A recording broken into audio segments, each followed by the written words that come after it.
Durante décadas, hemos vivido bajo la creencia de que la carrera espacial es un club exclusivo de superpotencias, y que países como México solo pueden aspirar a ser espectadores o clientes. Se asume que la dependencia tecnológica es nuestro estado natural. Pero, ¿y si te dijera que eso es mentira? Hubo un momento, a mediados de los 80, en que México no solo miraba al espacio, sino que lo ocupaba con autoridad propia. Teníamos satélites, controlábamos la red, y lo más importante, teníamos el talento humano listo para diseñar nuestra propia tecnología, al nivel de lo que hoy hacen India o Brasil. Sin embargo, hoy no queda casi nada de eso. ¿Cómo pasó México de ser un líder aeroespacial latinoamericano a gastar millones alquilando satélites extranjeros? La respuesta no es técnica, es una historia de traición política, privatizaciones y una decisión que hipotecó nuestro futuro digital. Quédate porque vamos a reconstruir la historia de lo que pudo ser y nos arrebataron.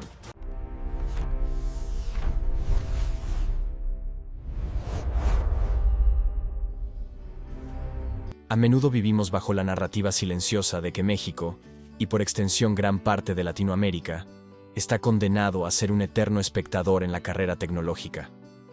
Nos han convencido de que la soberanía espacial es un lujo reservado para superpotencias o naciones ricas, y que nuestro papel se limita a comprar lo que otros inventan. Se asume que si hoy dependemos de empresas extranjeras para algo tan básico como las comunicaciones de seguridad nacional o la vigilancia de nuestro propio territorio, es porque nunca tuvimos la capacidad técnica o intelectual para hacerlo nosotros mismos. Pero esa es una mentira histórica, una amnesia colectiva que ha borrado convenientemente el momento en que México tuvo las llaves de su propio cielo. La realidad es brutalmente distinta a lo que creemos. A mediados de la década de los 80, México no estaba mirando al espacio con envidia. México era dueño de una parte de él. En 1985, con el sistema Morelos, el país no solo poseía satélites, operaba una red soberana que lo colocaba a la vanguardia regional, codo a codo con naciones como India o Brasil. Teníamos el hardware, teníamos el control desde tierra, y, lo más peligroso para el status quo actual, teníamos a una generación de ingenieros listos para dar el paso definitivo, dejar de comprar tecnología para empezar a diseñarla.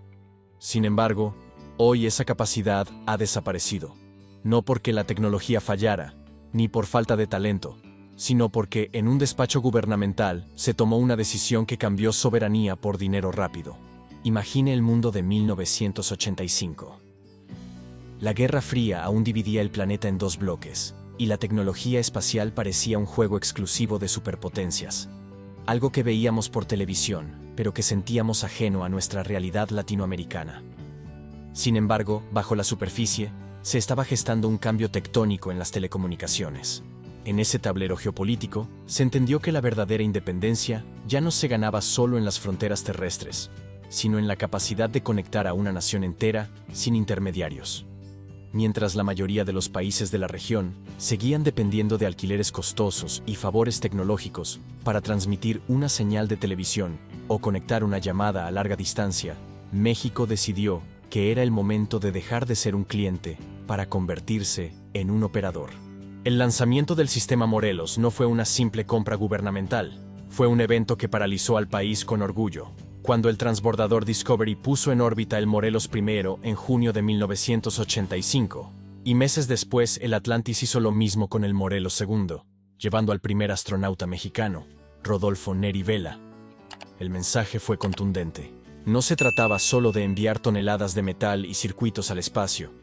Se estaba desplegando una red neural soberana capaz de llevar telefonía, datos y televisión educativa a las zonas rurales más olvidadas. De la noche a la mañana, la soberanía de México se expandió verticalmente, alcanzando una órbita geoestacionaria que garantizaba, por primera vez, que las comunicaciones del país estaban en manos del país.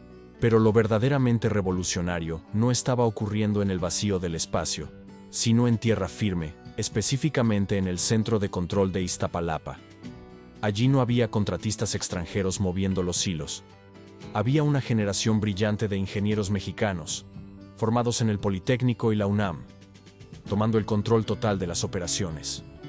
La Secretaría de Comunicaciones y Transportes no solo construyó edificios y antenas, construyó capital humano.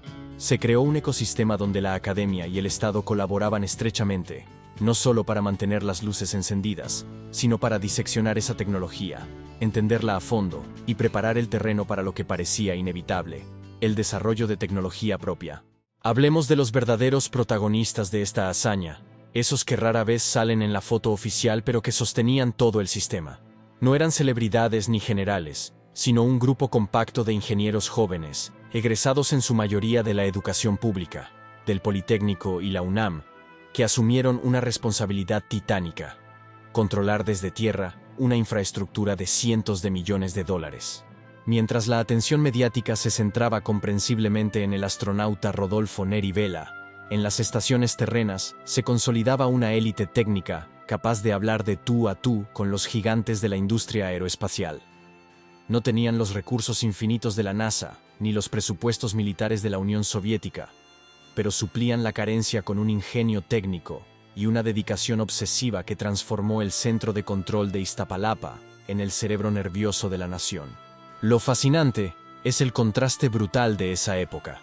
México, un país en vías de desarrollo y a menudo azotado por crisis económicas, estaba operando tecnología de punta con personal 100% nacional, sin depender de niñeras extranjeras. Estos ingenieros no se limitaron a leer los manuales que llegaron de Estados Unidos con los satélites Hughes. Los estudiaron, los reescribieron y adaptaron los protocolos para optimizar la vida útil de los equipos, mucho más allá de lo previsto por el fabricante original. Era la demostración palpable de que la barrera no era intelectual, sino puramente de oportunidad. Al dominar la operación diaria, inevitablemente surgió en ellos la pregunta prohibida: si somos tan buenos operando y reparando lo que otros construyen, ¿por qué seguimos comprando en lugar de construir los nuestros? Y aquí es donde la historia se vuelve inspiradora y trágica a la vez. El verdadero protagonista era el naciente programa espacial mexicano. En los laboratorios de investigación y en los pasillos de las universidades ya existían planos, maquetas y estudios de factibilidad serios para satélites de diseño mexicano e incluso vehículos lanzadores. No era un sueño guajiro ni ciencia ficción, era un plan estratégico en marcha, respaldado por la capacidad instalada.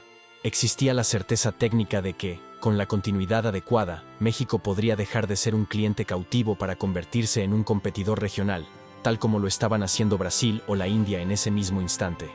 La semilla estaba plantada en tierra fértil, esperando solo el tiempo necesario para germinar. El verdadero problema de la tecnología espacial no es solo la complejidad de la física, sino la barrera psicológica y financiera que supone para un país en desarrollo. La creencia dominante era que diseñar un satélite requiera una alquimia secreta que solo poseían las potencias mundiales, y que intentar replicarlo localmente era un suicidio económico. El desafío técnico es brutal: un satélite no puede fallar. Una vez arriba, no hay mecánico que suba a arreglar un cable suelto. Ese miedo al fracaso, sumado a la comodidad de comprar llave en mano a los estadounidenses, creaba un muro invisible. Parecía imposible que una nación latinoamericana pudiera pasar de conducir el coche a fabricar el motor sin arruinarse en el intento. La lógica del mercado dictaba que era más seguro seguir firmando cheques a empresas extranjeras que invertir en una industria incierta. Sin embargo, el trabajo diario con el sistema Morelos trajo una revelación silenciosa pero poderosa. El secreto tecnológico no era magia, era ingeniería inversa. Al operar el sistema día y noche, los ingenieros mexicanos desmitificaron la tecnología. Se dieron cuenta de que la brecha entre operar y diseñar no era un abismo, sino un puente que ya se estaba construyendo en las aulas del Politécnico y la UNAM. El insight fue brillante en su simplicidad. No necesitábamos reinventar la rueda, solo necesitábamos nacionalizar el conocimiento. El Plan Espacial Mexicano demostró que, integrando la experiencia operativa de la SCT con la investigación académica, México podía empezar por componentes, luego subsistemas y finalmente satélites completos. La barrera de imposible se desmoronó ante los datos duros. Aquí es donde la historia pudo haber cambiado para siempre. La solución estaba sobre la mesa y era financieramente viable: utilizar los ingresos generados por la venta de capacidad satelital del sistema Morelos para financiar el desarrollo de la siguiente generación de tecnología propia. Era un ciclo virtuoso perfecto. En lugar de que el dinero de las telecomunicaciones se fugara al extranjero en la siguiente compra, se reinvertiría en laboratorios nacionales. Era la misma estrategia que estaban aplicando India y Brasil. Sufrir al principio para ser soberanos al final. México tenía la ruta, el vehículo y el combustible. Solo faltaba mantener el rumbo. ¿Crees que México tendría hoy su propia NASA si hubiera seguido este plan? ¿O la presión externa era demasiada? Déjame tu opinión en los comentarios. Es un debate necesario. Pero justo cuando el engranaje comenzaba a funcionar y la independencia tecnológica parecía un horizonte alcanzable, el enemigo no llegó del espacio exterior, sino de los despachos presidenciales. A principios de los 90, la narrativa política en México dio un giro drástico. La soberanía pasó a segundo plano y la palabra de moda se convirtió en privatización. El gobierno de Carlos Salinas de Gortari y posteriormente el de Ernesto Zedillo decidieron que el Estado no tenía por qué administrar satélites. En lugar de ver el sistema Morelos como una infraestructura estratégica de seguridad nacional, equiparable a tener un ejército o fronteras seguras, se le vio simplemente como un activo comercial, una empresa que podía venderse para hacer caja rápida. La visión a largo plazo fue sacrificada en el altar del beneficio inmediato y la eficiencia corporativa. Lo que siguió fue un desmantelamiento sistemático y doloroso.